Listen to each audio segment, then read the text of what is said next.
So Deborah, first of all, congrats on doing such an amazing job and bringing Karen Page to life on Thank screen. you so much. So what was the transition like? I'm sure you get it a lot, but what was the transition like from playing a teen vampire in True Blood to an iconic comic book character? It was interesting. Jessica, she was young, and her story was definitely a coming-of-age story, so I got to kind of go through those growing pains. I sort of like the idea that Karen's quite a bit more serious, and but that her experience is about what she's already been through and sort of trying to move on, trying to live a full life, to survive after having had some sort of traumatic experience. So in a way, it was a nice continuation from one to the other. It was like a grown-up Jessica a little bit. Nice. Is there a new storyline for these iconic characters, or does the show remain true to the comics? I think our hope was that it would be familiar to the comic books. We wanted the people who were fans of the comic books to recognize these characters. But of course, we also want them to be some surprises. We don't want everyone to just know what's going to happen. So I think we've done some really interesting new things whilst sort of maintaining the feel of the old comic books. That's nice. Yeah. Karen Page she's a naive turned dark character in the book, so what can fans expect from Karen on the show? On the show, my hope was, can she be a light-hearted, sweet person, but kind of carry this darker side with her? I like the idea that Karen's a little bit of an adrenaline junkie. She's a little bit addicted to danger and trouble, and that, if she's going to end up in dangerous situations, it's going to be because she kind of wanted to be there. She wanted to get in the mix and try to save a life or change the world. And so yeah, that's been a kind of cool quirk that we had. Are we going to see the darker side of her? Yeah, I think we definitely see a very dark side of her this All season. right. And we also have hints to other things that maybe, if we're lucky enough to tell more of this story, we'll get into. Aha. Did you stick to the script, or did you do your own sort of research to bring some freshness to your character? Oh, well, I mean, you always stick to the script. The writers Yeah. spend a lot of time really working on that, and you want to make sure that you're respectful of that. Yeah. However, my job is everything that isn't said. So I come in and I say, okay, well, this is the scene that they've written, and I want to honor that. But what's an interesting, different take that I can do? What's something maybe we haven't seen a character experience in a scene like this? And so the idea is that then, if they see that and like that, perhaps I inspire them to add more of that into the character. So that's the give and take, in my opinion. Nice. What do you love most about Karen Page? I like her determination.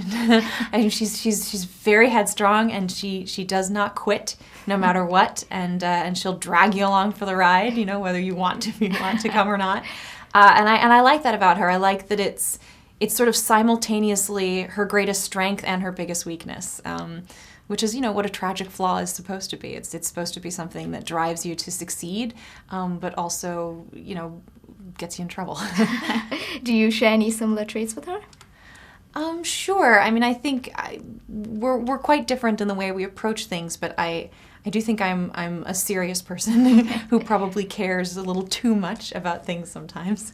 If there's one thing you could change about Karen Page, what would it be? Oh, I don't know. I don't think I would change anything. You have to love your characters like you love yourself, and I certainly wish wonderful things for her, but I wouldn't want her to be any different than she is. That's nice.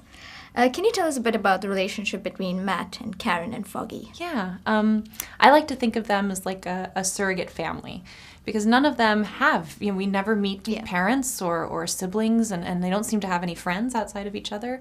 So I like the idea that these are kind of lost, lonely souls that get thrust into this situation and find out that they are, kindred spirits. Did you guys share that chemistry right off the bat? Yes, thank goodness. Because you come and you're like, all right, we have to have this bantery repartee, and like, I don't know you yet, so luckily they're both so charming. I was like, thank goodness, my job is so much easier. That's awesome. Karen has been Daredevil's longtime love interest, so is that a storyline that we will get to see develop on the show? Well, I don't know. We have to get a second season, so we'll see if we get to actually tell more of the Daredevil story. I mean, my sense is that, they care for each other deeply, and that always leaves room for, romantic entanglement. You have been playing smart, strong female characters, so is this something that you're intentionally seeking? Or it just comes your way? I mean, probably a little bit of both. In that, if I see an audition for a weak, stereotypical female, I might go, I pass. But, also I think that the world right now really wants to see strong women. And I think also when I take on a role about a strong woman, again, everything that isn't said, I have tools at my disposal to say, all right, well, here's maybe the way we've seen women be strong before. Let's try another way. I think sometimes we think that when we're emotionally vulnerable, that's weakness, and I don't agree with that. I think that emotional vulnerability can be a great asset. And so I find a lot of times, particularly with someone like Jessica, who was always emotional, that I tried very hard to make that her strength rather than a weakness. And then that feels sort of like a feminist perspective to me. That's nice. What do you love most about being a part of the Marvel universe?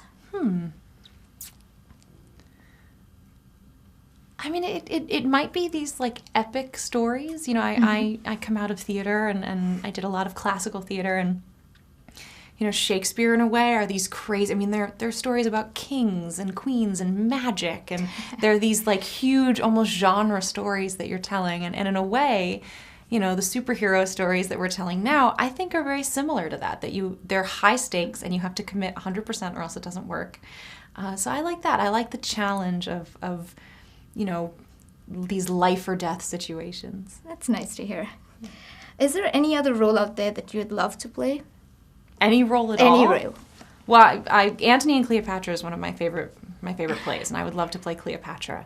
I'm finally starting. I might be just the right age now, because for a long time I was way too young to play Cleopatra. I think I totally see you as Cleopatra. Yeah? Cool. Yeah, awesome. That's great. And finally, what's next for you?